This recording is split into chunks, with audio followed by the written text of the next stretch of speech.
Hello friend, स्वागत है आपका fast job update YouTube channel पर। देखिए फ्रेंड, उसके जगह जो न्यू बुक 5th एडिशन का जो रेलवे का निकला है ना फ्रेंड 2024-25 का, उसका हम पूरा का पूरा सोल्यूशन करा रहे हैं अपने यूट्यूब चैनल पर। देखिए, एक तरफ फिजिक्स का करा रहे हैं, एक तरफ केमिस्ट्री का और एक तरफ बायोलॉजी का देखिए, बायोलॉजी का लगभग 12 चैप्टर कवर कर चुके हैं हम, प्ले लिस्ट बना दिए हैं। और फिजिक्स का भी ठीक है। और आज से बायोलॉजी शुरू कर रहे हैं, देखिए फ्रेंड। और रेलवे के एग्ज़ाम से पहले पहले इस बुक को पूरा पूरा हम लोग को कवर करना है। और देखिए यहाँ यहाँ देखिए, पहले हम क्या कर रहे हैं, डेली डेली हम इसका PDF प्रोवाइड करा दे रहे हैं थ्योरी का। इसके जगह जो बुक है ना फ्रेंड, बहुत अच्छा बुक माना जाता है नहीं, रियल में अच्छा। इसका होता है क्या, आप थ्योरी पढ़ लीजिएगा ना, थ्योरी, उसके बाद प्रीवियस ईयर आराम से बनने लगेगा। यानी कि इसका कोई भी चैप्टर आप पढ़ लीजिएगा ना, तो कोई भी एग्जाम में बैठ जाइए, आपका आसानी से क्वेश्चन बन जाता है लगभग लगभग। हर एक स्टूडेंट का ये एक्सपीरियंस बुक है, ठीक है। और हमने भी देखा है और आप भी देख लीजिए, एक बार कोई भी चैप्टर लगा के देख लीजिए, उसके बाद वो चैप्टर हमेशा के लिए डाउट खत्म हो जाता है, ठीक है फ्रेंड। तो क्वेश्चन देखिए, चैप्टर 1 से शुरू कर रहे हैं। आज केमिस्ट्री कर रहे हैं, और फिजिक्स और बायोलॉजी का उधर प्ले लिस्ट बना चुके हैं, ठीक है। और आज से केमिस्ट्री स्टार्ट करेंगे। इसका देखिए PDF टेलीग्राम चैनल पर डाल देंगे थ्योरी का, और ऑब्जेक्टिव हम डेली यहाँ पे करा रहेंगे चैप्टर का, ठीक है। तो आप लोग चैनल पर बने रहिएगा, आप लोग को जरूर हेल्पफुल लगा। रेलवे के एग्जाम से पहले इसको पूरा बुक कवर खत्म करना है हम लोग को, ठीक है फ्रेंड। जो टेलीग्राम चैनल ज्वाइन नहीं किए, जल्दी से ज्वाइन कर लीजिए। टेलीग्राम चैनल का लिंक डिस्क्रिप्शन में है, जल्दी से ज्वाइन कर लीजिए। वहाँ पे आज का थ्योरी का PDF डालेंगे। तो क्वेश्चन 1 से शुरू करते हैं। और जो वीडियो को सब्सक्राइब नहीं किए हैं, सब्सक्राइब कर लीजिए, लाइक कर लीजिए, ठीक है। डेली डेली आपको नोटिफिकेशन मिलता रहेगा, आप ही के लिए हेल्पफुल लगा, ठीक है। तो क्वेश्चन 1 से शुरू करते हैं। देखिए, शुरू में NCERT एग्जाम्पलर का क्वेश्चन है, इसमें थोड़ा सा हार्ड हो सकता है और बाद में आसान होगा आप लोग को। क्वेश्चन 1 से शुरू करते हैं। पहली ने एक थैले में कुछ सब्जियां, जैसे फ्रेंच भिंडी, फ्रेंच बीन्स, भिंडी, हरी मिर्च, बैगन, आलू सभी मिलाकर खरीदे। पृथक्करण की निम्नलिखित गतिविधियों में से कौन सी गतिविधि के लिए उनके पृथक करने के लिए सर्वाधिक उपयुक्त होगी? तो इसका सही आंसर हो जाएगा हस्तचयन। देखिए, इसमें बता क्या रहा है, जैसे कि आप मार्केट गए फ्रेंड, मार्केट गए आप, वहाँ से मार्केट से बहुत सारा सब्जी लेके एक ही थैले में लेके आ गए। आपके घर में जो भाई बहन होगा, वो उससे कि अलग अलग सब्जी को कैसे करेगा, हाँ, हाथ से चुन के करेगा, ठीक है। वही बता रहा है इसमें। क्वेश्चन 2, बूझो की दादी मधुमेह से पीड़ित हैं। देखिए, बूझो की दादी जो है ना, डायबिटीज से पीड़ित हैं। उसके डॉक्टर ने उसे वाली कम वाली को लस्सी लेने की सलाह दी। उसे कम वाली लस्सी लेने की सलाह दी। इसे इसे बनाने के लिए बूझो के लिए निम्नलिखित में से कौन सी विधि सर्वाधिक उपयुक्त होगी? तो क्या हो जाए, मंथन। देखिए, बूझो की दादी ने मधुमेह से पीड़ित है, उसे डॉक्टर ने कम बसा वाली लस्सी लेने की सलाह दी, कम बसा वाली लस्सी लेने की सलाह दी। तो इसे बनाने के लिए सर्वाधिक उपयुक्त विधि कौन सा होगा फ्रेंड? मंथन विधि द्वारा होगा, ठीक है। क्वेश्चन 3, निस्यंदन की विधि का उपयोग करके आप निम्नलिखित में से किस मिश्रण को अलग कर पाएंगे? निस्पंदन विधि जो है, निस्पंदन विधि, तो दूध में कॉर्नफ्लेक्स अगर जाना तो किस विधि से अलग करेंगे फ्रेंड? निस्यंदन विधि द्वारा, निस्पंदन विधि द्वारा, ठीक है। क्वेश्चन 4, डंठल के बंडलों से अनाज को अलग निम्नलिखित में से कौन सा विधि सबसे अधिक उपयुक्त होगी? डंठल के बंडलों से अनाज किस विधि से? थ्रेसिंग विधि द्वारा उपयोग करें, यानी कि निकालेंगे। जैसे कि हम लोग जैसे कि थ्रेसिंग विधि द्वारा डंठल के बंडलों से अनाज को निकाल रहे हैं, ठीक है। क्वेश्चन 5, नीचे चार मिश्रण दिए गए हैं, ठीक है। इनमें से किसे निष्वासन निष्पावन विधि से अलग करते हैं? निष्पावन विधि से किसे अलग किया जा सकता है फ्रेंड? देखिए, ये कुछ सब क्वेश्चन NCERT एग्जाम्पलर का था, इसलिए आप लोग को थोड़ा हार्ड लग सकता है। बाकी का क्वेश्चन फिर आसान सा भी होगा इसमें, और इतना हार्ड एग्जाम में पूछा नहीं जाता है। लेकिन इसके जगह बुक है, तो इसमें सब कुछ दिया हुआ रखा है। इस बुक को पढ़ने के बाद कोई और पढ़ने की ज़रूरत नहीं है, आप लोग खुद ही देख सकते हैं कोई चैप्टर पढ़ के। तो देखिए, तो इसका सही आंसर क्या हो जाएगा? ऑप्शन 3, 4 हो जाएगा। राइस फ्लेक्स और मक्का और आलू चिप्स और बिस्कुट को किस विधि द्वारा इसका निष्पावन विधि द्वारा अलग करते हैं, ठीक है। क्वेश्चन 6, अपने घर पर मक्खन और क्रीम से घी बनाते हुए देखा होगा। घी को अवशोषण से अलग करने के लिए किस विधि का उपयोग किया जा सकता है? किस विधि का उपयोग किया जा सकता है फ्रेंड? घी को हम लोग किस विधि से अलग करते हैं? वैसे तो इसका सही आंसर मंथन हो सकता है, देख लेते हैं। वैसे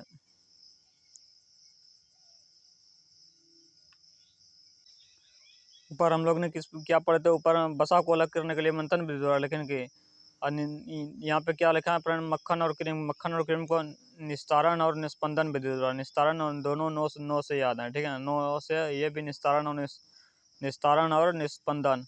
मक्खन और क्रीम को निस्तारण और निस्पंदन विधि द्वारा अलग करते हैं, ठीक है, आप लोग को ध्यान में रखना है। क्वेश्चन 7, ग्रीष्म काल में बुझो पारदर्शी पदार्थ की बोतल में पानी लेकर विद्यालय जाता है, ठीक है। बुझो जो एक बच्चा है, ग्रीष्म काल में पारदर्शी प्लास्टिक बोतल में पानी लेकर विद्यालय जाता है। एक दिन उसने अपनी बोतल स्कूल में ही छोड़ दी, ठीक है, अपनी बोतल जो क्या गई स्कूल में छोड़ दी। बोतल में अभी तक कुछ पानी बचा हुआ था। अगले दिन उसने बोतल को खाली हिस्से की तरह भीतरी सतह पर कुछ पानी की बूंदे को देखा। यानी कि वो बोल रहा है कि खाली हिस्से की तरफ भीतर की सतह पर कुछ पानी की बूंदों को देखा। पानी की बूंद का निर्माण कैसे हुआ? कि पानी का बूंद का निर्माण कैसे हुआ? वाष्पीकरण और संघनन के द्वारा। जैसे कि देखिए, ये था उसका बोतल, ठीक है। अब वो तो वहाँ स्कूल में ही छोड़ के आ गया। तो देखिए थोड़ा क्या हुआ, रात भर में हुआ क्या होगा, तो वाष्प का इधर से थोड़ा सा संघनन हो गया होगा। तो इस क्या हो, इधर भी थोड़ा थोड़ा पानी का बूंद आ जाता है ना। देखिए हम लोग कोई ठंडा पानी खरीदते हैं तो लगता है कि साला पानी में डुबा के रखा है, हाथ भीग जाता है, लेकिन वो हाथ में भीगता नहीं है, वो वाष्पीकरण होता है, ठीक है। तो इसका सही आंसर क्या हो जाएगा? वाष्पीकरण और संघनन हो जाएगा।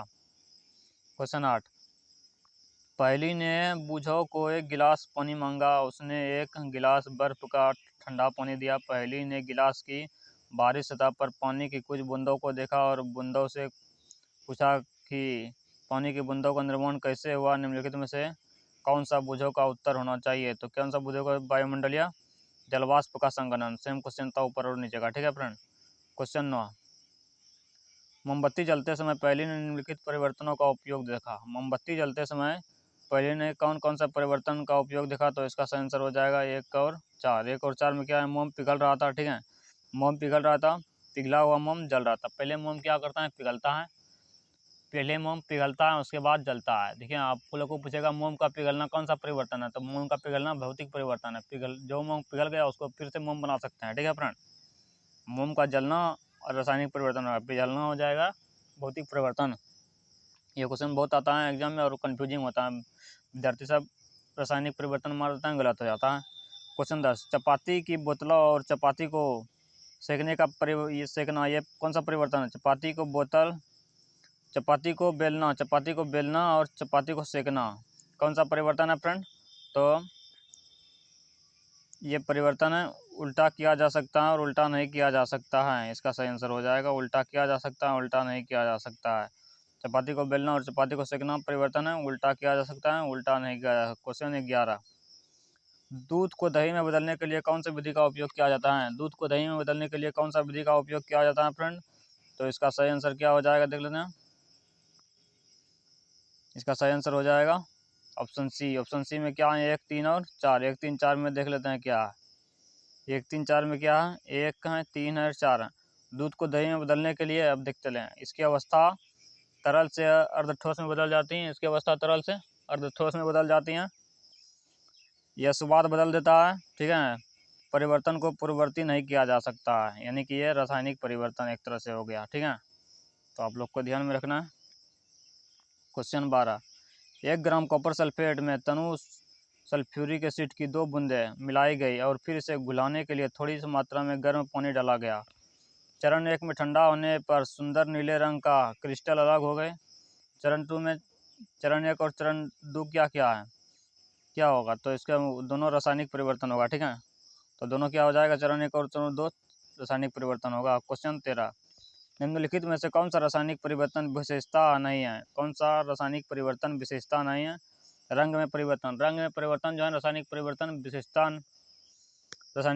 का विशेषता नहीं है। रंग में परिवर्तन आगे देखिए, अवस्था में परिवर्तन, गंध में परिवर्तन, ध्वनि का उत्पादन अगर तो किसी रासायनिक अभिक्रिया में हो गया तो वो रासायनिक अभिक्रिया और जिसमें रंग में परिवर्तन हुआ है वो तो क्या हो जाएगा, भौतिक रिएक्शन हो जाएगा। ठीक है। क्वेश्चन 14, आग लगने की स्थिति में फायर अलार्म आमतौर पर धुआं का पता लगाता है।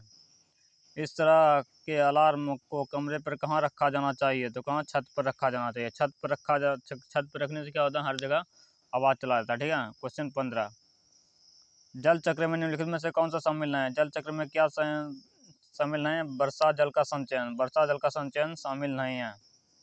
ठीक है। क्वेश्चन 16, निम्नलिखित में से कौन सा प्रक्रम आपको हर प्रकार की औषधियों से मुक्त कर देगा, तो आसवन। आसवन जो है ना, आसवन हर प्रकार के औषधियों से आप मुक्त कर देगा जल को। ठीक है। क्वेश्चन 17, शुद्ध पदार्थों के लिए निम्नलिखित में से कौन से कथन सत्य हैं। शुद्ध पदार्थों के लिए कौन सा कथन सत्य होगा फ्रेंड, तो इसका सही आंसर हो जाएगा बी। बी में देख लेते हैं क्या है, 2 और 1 और 3। शुद्ध पदार्थ में केवल एक ही प्रकार के कण होते हैं। ठीक है, सही है, सही है, एक ही प्रकार के कण होते हैं, उसमें कोई मिलावट नहीं होता है। और एक क्या होता है, शुद्ध पदार्थों का संगठन सर्वत्र समान रहता है, सर्वत्र समान रहता है। ठीक है। संगठन क्या हो गया, कोई भी मिश्रण निकाल लें, कहीं से भी थोड़ा सा निकाल लेंगे ना, उसमें रेशियो सेम होगा। ठीक है। क्वेश्चन 18, जंग लगे लोहे के वजन में निम्नलिखित में से कौन सा परिवर्तन होगा। रासायनिक परिवर्तन होगा, सिंपल सा क्वेश्चन है। अब देख लेते हैं, यह लंबे समय तक बढ़ता है। जंग लगे लोहे के वजन में निम्नलिखित में से कौन सा परिवर्तन है, यह लंबे समय तक इसके वजन बढ़ता है, फिर धीरे धीरे क्या होता है, घटता है, फिर खत्म हो जाता है। लोहा का कोई फिर यूज नहीं होता है, वो खराब हो जाता है। क्वेश्चन 19, तरल में प्रवाह की अद्वितीय गुण है, निम्नलिखित में से कौन सा कथन सही है। तरल में प्रवाह का अद्वितीय गुण है, निम्नलिखित में से कौन सा कथन सही है फ्रेंड, तो क्या हो जाएगा, ऑप्शन सी सही हो जाएगा। गैस तथा द्रव तरल के समान व्यवहार करते हैं, गैस तथा द्रव तरल के समान व्यवहार करते हैं, सही है। क्वेश्चन 20, कुछ प्रक्रमों को उसके कणों के मध्य आकर्षण बलों के बढ़ते हुए क्रम में व्यवस्थित किया गया है, निम्नलिखित में से कौन सा व्यवस्था का सही व्यवस्था का निरूपण करता है। ऑक्सीजन जल शर्करा। ऑक्सीजन जल शर्करा पहले क्या हो जाएगा, देखिए, ठोस द्रव गैस। ऑक्सीजन क्या हो जाएगा, गैस हो जाएगा, जल क्या द्रव हो जाएगा, शर्करा क्या हो जाएगा, ठोस हो जाएगा। तो क्या हो जाएगा, आकर्षण बल बढ़ते क्रम, सबसे ज़्यादा आकर्षण बल इसमें है, उसके बाद इसमें है, ठीक है, इस तरह हो जाएगा। ठीक है फ्रेंड, ठोस पदार्थ में सबसे ज़्यादा आकर्षण बल होता है। ये सब देखिए थ्योरी में बहुत अच्छे से द्वारा, पहले हम जैसे कि PDF डालते हैं, आप लोग थ्योरी पढ़ लीजिए अच्छे से, और मैं 100% दावे के साथ कहता हूँ, उसके बाद आपका ये टॉपिक से कोई भी डाउट नहीं रहेगा। ठीक है। क्वेश्चन 21, हमने भी ये कुछ बुक को देखे हैं अच्छे से। क्वेश्चन 21, निम्न कथनों पर विचार कीजिए। निम्न कथनों पर विचार करने के लिए बोल रहा है। क्वेश्चन 1 क्या है, शुद्ध जल में नमक को घोलने पर जल का क्वथनांक बढ़ जाता है एवं हिमांक घट जाता है। अब 2 नंबर देख लेते हैं, जल में मिथाइल एल्कोहल डालते हैं तो जल का क्वथनांक घट जाता है, तो इसका देख लेते हैं सही आंसर क्या होगा फ्रेंड, इसका सही आंसर हो जाएगा बी में केवल एक सही है। देख लेते हैं क्या है, शुद्ध जल है, शुद्ध जल है, शुद्ध जल में क्या, नमक घोलने पर उसका क्वथनांक बढ़ जाएगा, जैसे कि 100 डिग्री पर से उबलता है ना, तो 100 से ज़्यादा डिग्री पर पानी उसके बाद खुलेगा, और जल का हिमांक भी घट जाएगा, जैसे कि 4 डिग्री सेल्सियस पे जम जाता था, अब 4 डिग्री सेल्सियस पे नहीं जमेगा, अब उससे कम पे और जलेगा, जैसे कि 1-2 पे, यानी कि 0 डिग्री पे जमेगा, इस तरह से होगा। ठीक है। जब मिथाइल अल्कोहल डालते हैं तो जल का क्वथनांक घट जाता है, नहीं, ये नहीं होता है। क्वेश्चन 22, निम्नलिखित में से कौन सा भौतिक परिवर्तन है, कौन सा भौतिक परिवर्तन है फ्रेंड, इसका सही आंसर हो जाएगा ऑप्शन सी 1-3-4। 1-3-4 क्या हो जाएगा, भौतिक परिवर्तन, लोहे धातु का पिघलना, लोहे धातु का पिघलना भौतिक परिवर्तन है, और लौह धातु का छड़ को मोड़ना भी भौतिक परिवर्तन होगा, लौह धातु का एक तार खींचना भी भौतिक परिवर्तन होगा, लेकिन जंग लगना एक क्या हो जाएगा, रासायनिक प्रतिक्रिया हो जाएगा। क्वेश्चन 23, जल की अस्थायी कठोरता को दूर करने के लिए निम्नलिखित में से किसका उपयोग किया जाता है, तो क्या हो जाएगा, सोडियम कार्बोनेट। ठीक है, सोडियम कार्बोनेट इंटू 10H2O, यानी कि 10, इसमें कोई पूछ लेता है कि सोडियम कार्बोनेट में कितना जल रहता है, तो 10 जल रहता है, इसको क्रिस्टल जल बोलते हैं। ठीक है। जल की अस्थायी कठोरता पर जो लोग कैल्शियम और मैग्नीशियम के कार्बोनेट का उपयोग किया जाता है। ठीक है।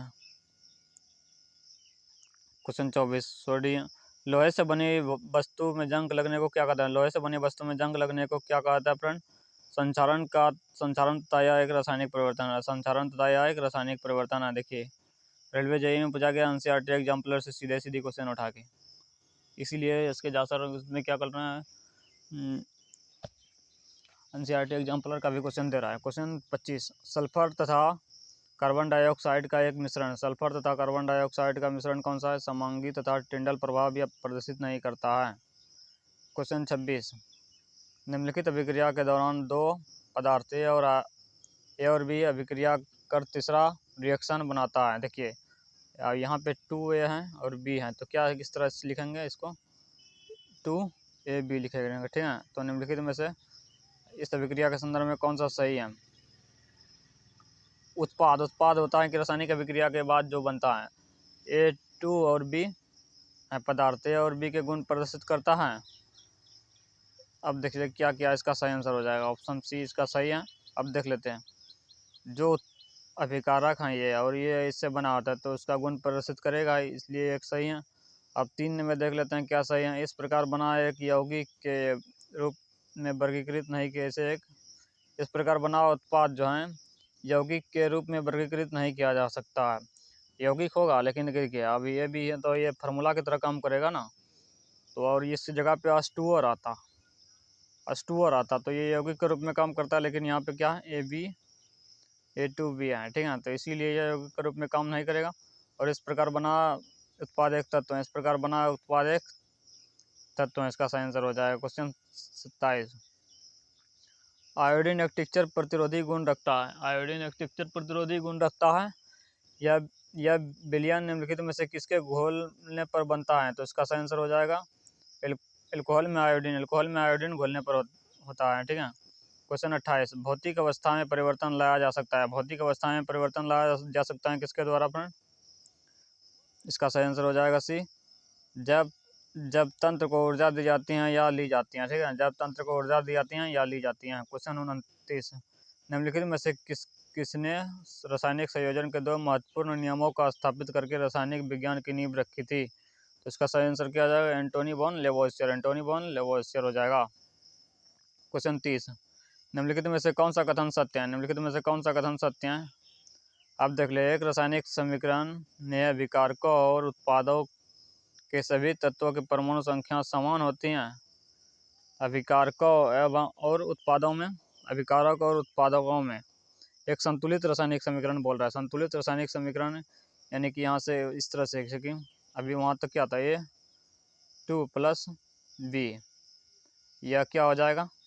अभिकारक हो जाएगा और इधर जो बनेगा A2B, तो ये क्या हो जाएगा? उत्पाद है। और ये एक संतुलित रासायनिक समीकरण है, तो इसमें अभिकारकों के सभी परमाणुओं की संख्या क्या होगा? समान होगा। ये तो सही है।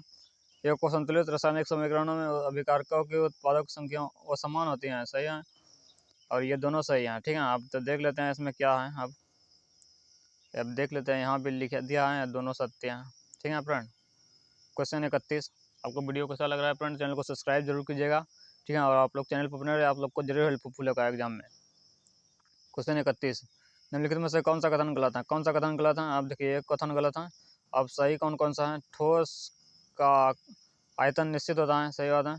ठोस पदार्थ कठोर होता है। ठोस पदार्थ लगभग असंपीड्य। ठोस पदार्थ का असंपीड्य का मतलब क्या होता है? दबाता नहीं है, ठीक है, दबाएगा नहीं जल्दी से। क्वेश्चन 32, ठोस कार्बन डाइऑक्साइड को किस नाम से जाना जाता है? शुष्क बर्फ। शुष्क बर्फ के नाम से ठोस कार्बन डाइऑक्साइड को जाना जाता है। क्वेश्चन 33, निम्नलिखित में से विषम का पहचान करें। विषम की पहचान करें। देखिए वायु हैं, दूध हैं, मिश्र धातु हैं, तीनों क्या है? मिश्रण है। और लेकिन जल क्या है? जल का फॉर्मूला होता है H2O, और ये क्या है? यौगिक हैं, इसीलिए यह विषम है। क्वेश्चन 34, इनमें से कौन सा फ्लोरोसेंट ट्यूब में उपस्थित गैसों की प्रकृति के आधार पर एक विशेष रंग के साथ चमकता है? तो क्या हो जाएगा? प्लाज्मा क्या हो जाएगा? विशेष रंग के साथ एक चमकता है, ठीक है। फ्लोरोसेंट ट्यूब में कौन सा पदार्थ रहता है? प्लाज्मा। ये भी डायरेक्ट क्वेश्चन पूछ लेता है। देखिए एलपी में पूछा गया तो 2018 में, इस बार भी पूछेगा, बहुत ज़्यादा चांसेस हैं। क्वेश्चन 35, नाइट्रोजन को निम्न ऑक्साइड में से किसको लाफिंग गैस के रूप में जाना जाता है? नाइट्रोजन के निम्न ऑक्साइड में से किसको लाफिंग गैस के रूप में जाना जाता है फ्रेंड? N2O को नाइट्रोजन के लाफिंग गैस के रूप में जाना जाता है। निम्नलिखित में से क्वेश्चन 36, निम्नलिखित में से कौन सा ऊर्ध्वपातन कर सकता है? ऊर्ध्वपातन कौन सा कर सकता है? अमोनियम क्लोराइड कर सकता है। बहुत सारे पदार्थ हैं ऊर्ध्वपातन के लिए, आप लोग को सारा का सारा याद रखना है, ठीक है। एग्जाम में कोई सा भी आ सकता है, नेफ्थलीन हो जाएगा, कापूर हो जाएगा, ये सब क्या है? ऊर्ध्वपातित पदार्थ हैं। क्वेश्चन 37, निम्न में से कौन सी धातु है ठंडे पानी के साथ शीघ्रता से अभिक्रिया कर सकते हैं? ठंडी पानी के साथ अभिक्रिया कर सकते हैं पोटेशियम।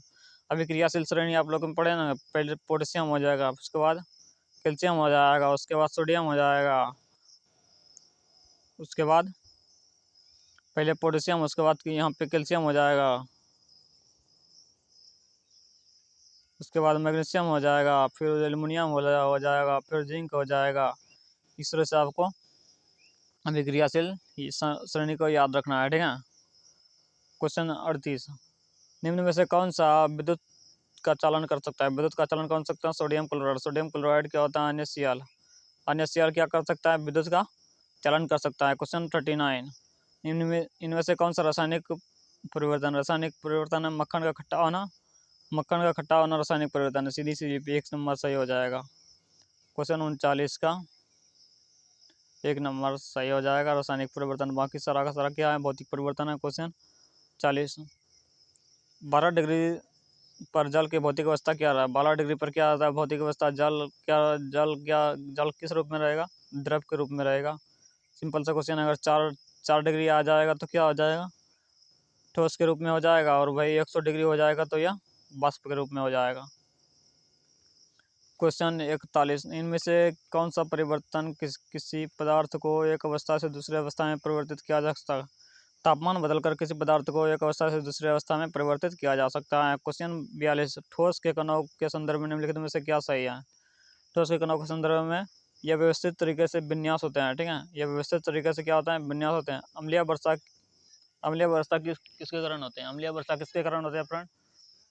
बोथ। देखिए, अम्लीय वर्षा किसके कारण होता है? और बी, सल्फर डाइऑक्साइड और नाइट्रोजन डाइऑक्साइड, ठीक है। नाइट्रस ऑक्साइड नहीं, नाइट्रोजन डाइऑक्साइड, इसको पढ़ेंगे। क्वेश्चन 44, अभी तक वैज्ञानिक द्वारा पदार्थ की कितनी अवस्थाएं तय की गई हैं? पदार्थ की कितनी अवस्थाएं तय की चुकी हैं वैज्ञानिक द्वारा? 5। एक बोर-साइंस्टाइन, कंडेंसर, प्लाज्मा और ठोस द्रव गैस, ठीक है फ्रेंड। क्वेश्चन 45, क्वेश्चन 45 देख लेते हैं। नीचे दी गई आकृति में से कौन सा अनुमान नहीं लिया जाए? देखिए, ये ठोस का व्यवस्थित तरीके से विन्यास है, लिक्विड है, ये गैस है, और ये प्लाज्मा है। गैस में देखिए पदार्थ कणों के बीच दूरी अधिक है, इसीलिए यह ज़्यादा ठोस, ज़्यादा या क्रिस्टल नहीं होता है। अब देखिए लिक्विड है ये। अब देख लेते हैं इसमें से क्या इसका सही आंसर हो जाए। इसका सही आंसर इसका जो प्लाज्मा एक तरल पदार्थ है जो कि सही, ये तो सही है, लेकिन कि जो शरीर के सभी कोशिकाओं में मौजूद हैं, शरीर के सभी कोशिकाओं में मौजूद हैं कि नहीं, इसका पता नहीं है, इसीलिए यह गलत हो जाएगा। अब ये सही है। पदार्थ के चारों अवस्थाओं का आणविक व्यवस्था देखी जा सकती है, ऊपर में देखी जा सकते हैं फ्रेंड। अब क्वेश्चन ऑप्शन सी, यह आकृति पदार्थ की चौथी अवस्था अर्थात प्लाज्मा को प्रदर्शित करता है। प्लाज्मा को प्रदर्शित करता है चौथी अवस्था जो है प्लाज्मा को प्रदर्शित करता है। क्वेश्चन 4 ऑप्शन दी गई आकृति पदार्थ के विभिन्न अवस्थाओं के बारे में जानकारी प्रदान करती हैं, ठीक है, ये भी सही है। क्वेश्चन 46, यदि अमोनिया गैस हो तो कपूर क्या है? कपूर क्या है फ्रेंड? एक ठोस है। अमोनिया क्या है? गैस है, और कपूर क्या है? ठोस है। क्वेश्चन 47, निम्नलिखित में से गलत कथन चुनिए। गलत कथन कौन सा है फ्रेंड? ऑप्शन 1 गलत है। अब देख लेते हैं सही क्या क्या है। पदार्थ के कण बहुत छोटे होते हैं। पदार्थ के कण बहुत छोटे होते हैं। पदार्थ के कण एक दूसरे से को आकर्षित करता है, ये भी सही है। पदार्थ के कणों के बीच रिक्त स्थान होता है, ये भी सही है। क्वेश्चन 48, विज्ञान के कौन सा नियम मिश्रण के गुणों का पालन नहीं करता है? विज्ञान का कौन सा नियम मिश्रण के गुणों का पालन नहीं करता? देखिए, बिहार के दरोगा में भी और एसएससी 10+2 में पूछा गया है। इसकी संरचना क्या है फ्रेंड? तय है। मिश्रण की संरचना क्या है? तय है। एक जो है गुण धर्म का पालन नहीं करता, बाकी क्या क्या पालन करता है? मिश्रण के घटक जो उनके गुणों को बरकरार रखते हैं। मिश्रण को अलग अलग पदार्थ, मिश्रण जो है अलग अलग पदार्थ के हो सकते हैं, इसे भौतिक विधि से अलग किया जा सकता है। क्वेश्चन 49, सितारों में प्लाज्मा बनने का कारण क्या है? सितारों में प्लाज्मा बनने का कारण क्या है? उच्च तापमान के कारण सितारों में जो है प्लाज्मा प्लाज्मा तारा और सूर्य में क्या किसके कारण? उच्च तापमान के कारण प्लाज्मा बनता है, ठीक है, आप लोग को ध्यान में रखना है। क्वेश्चन 50, कार्बन डाइऑक्साइड के सभी नमूनों में 3 अनुपात 8 के द्रव्यमान अनुपात में कार्बन और ऑक्सीजन होता है। या डैश के नियम के साथ संरक्षित होता है। अब देखिए 3:8 कहाँ से आया। तो कार्बन डाइऑक्साइड का फॉर्मूला क्या होता है, CO2।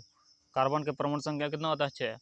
इसका द्रव्यमान कितना हो जाएगा, 6 दूना 12 हो जाएगा। ऑक्सीजन का परमाणु संख्या कितना होता है, 8। और 8 ऑक्सीजन का कितना यहाँ अणु है, 2 अणु है, तो 8 दूना क्या हो जाए 16, 16 दूना 32। इसको काटेंगे तो क्या हो, 4 तिया 12, 4 अठे 32, 3 और 8 यहाँ से आया, ठीक है।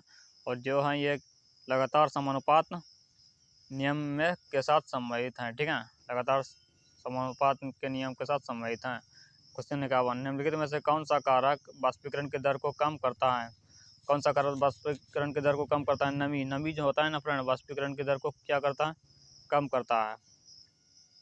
क्वेश्चन 52, तरल अवस्था में गैसीय अवस्था में रूपांतरण को क्या कहा, तरल अवस्था से गैसीय अवस्था में रूपांतरण को क्या कहा जाता है फ्रेंड, वाष्पीकरण। वाष्पीकरण किया जाता है वेपोराइजेशन, यानी कि पदार्थ का तरल अवस्था, ठीक है। मान लिया जब कोई ये द्रव है, द्रव का क्या होता है, वाष्प के रूप में संघनन होता है, तो क्या उसको कहते हैं, वाष्पीकरण कहते हैं, ठीक है। इसमें 58 क्वेश्चन है और 2-4 क्वेश्चन बचा है फ्रेंड। वीडियो कैसा लग रहा है, अभी तक आप चैनल पर सब्सक्राइब नहीं किया है, चैनल को सब्सक्राइब जरूर कीजिएगा, आप लोग को बहुत हेल्पफुल लगा एग्जाम में। और टेलीग्राम चैनल ज्वाइन नहीं किया है, टेलीग्राम चैनल जल्दी से ज्वाइन कर लीजिए। वहाँ पे देखिए हर एक मास्टर का हर एक बुक का PDF हम डाल रखे हैं, हमें 1000+ PDF दे रखे हैं। आप लोग वहाँ से कोई PDF फ्री में डाउनलोड कर सकते हैं, ठीक है। और नोटिफिकेशन भी मिलता रहेगा आप लोग को। क्वेश्चन 53, निम्नलिखित में से किस वैज्ञानिक ने स्थिर अनुपात का नियम दिया। स्थिर अनुपात का नियम किसने दिया, जोसेफ प्रॉस्ट। जोसेफ प्रॉस्ट ने स्थिर अनुपात का नियम दिया। क्वेश्चन 54, किसी तरल के समान मात्रा को निम्नलिखित में से किस प्रक्रिया द्वारा सबसे धीमी होगी। किसी तरल के समान मात्रा के लिए निम्नलिखित में से किस प्रक्रिया की सबसे धीमा गति होगी, तो इसका सही आंसर हो जाएगा वाष्पीकरण। इसका सही आंसर क्या हो जाएगा, वाष्पीकरण। क्वेश्चन 55, निम्नलिखित में से कौन सा एक भौतिक परिवर्तन नहीं है। कौन सा एक भौतिक परिवर्तन नहीं है फ्रेंड, ये भौतिक परिवर्तन नहीं है पेट्रोलियम गैस का दहन। कोई चीज जल रहा है तो वो भौतिक परिवर्तन नहीं हो सकता है, ठीक है, तो वो रासायनिक परिवर्तन हो जाएगा। अब देख लेते हैं इसका सही सही कौन कौन सा है। जल के क्वथनांक के साथ वाष्प बनना, और बर्फ का गलन पर जल बनना, जल में लवण का विलेयता, तीनों का तीनों क्या है, भौतिक परिवर्तन है। क्वेश्चन 56, निम्न में से कौन सी विधि जल को पांकित जल से अलग करेगा, तो इसका सही आंसर क्या हो जाएगा, निस्यंदन। निस्यंदन जो है, निस्यंदन में पांकित जल से अलग करेगा, जल को पांकित जल से अलग करेगा। क्वेश्चन 57, अनाज से भूसी चोकर को अलग करने की प्रक्रिया के लिए प्रयोग किया जाने वाला शब्द है। अनाज से भूसी चोकर को अलग करने की प्रक्रिया के लिए कौन सा शब्द प्रयोग किया जाता है फ्रेंड, निष्पादन। निष्पादन शब्द का प्रयोग किया जाता है। क्वेश्चन 58, आज का शायद लास्ट क्वेश्चन है, ठीक है फ्रेंड। आप लोग को वीडियो कैसा लगा आप लोग कमेंट बॉक्स में जरूर बताइएगा, आगे वीडियो लाया जाए कि नहीं लाया जाए। और हम सोचे हैं इसका रेलवे का एग्जाम से पहले पूरे बुक को कंप्लीट करने के लिए डेली डेली एक चैप्टर करेंगे तो वैसे भी हो ही जाएगा। क्वेश्चन 58, सूर्य के प्रकाश की उपस्थिति में सिल्वर क्लोराइड के उद्भाषण पर वह स्लेटी क्यों हो जाते हैं, तो क्यों हो जाते हैं फ्रेंड, केवल एक इसका सही आंसर सिल्वर क्लोराइड के अपघटन से सिल्वर बनने से हो जाता है, ठीक है फ्रेंड। वीडियो कैसा लगा आप लोग कमेंट बॉक्स में जरूर बताइएगा। तब तक के लिए बाय, टेक केयर, अपना ख्याल रखिएगा। मिलते हैं नेक्स्ट वीडियो में। इसका हम PDF टेलीग्राम चैनल पर डाल दिए हैं, आप जल्दी से जल्दी ज्वाइन कर लीजिए। टेलीग्राम चैनल का लिंक डिस्क्रिप्शन में मिलेगा। और अब इसको थ्योरी से अच्छे से जरूर पढ़िएगा, ठीक है, तभी उसको लगाइएगा ऑब्जेक्टिव को, ठीक है फ्रेंड।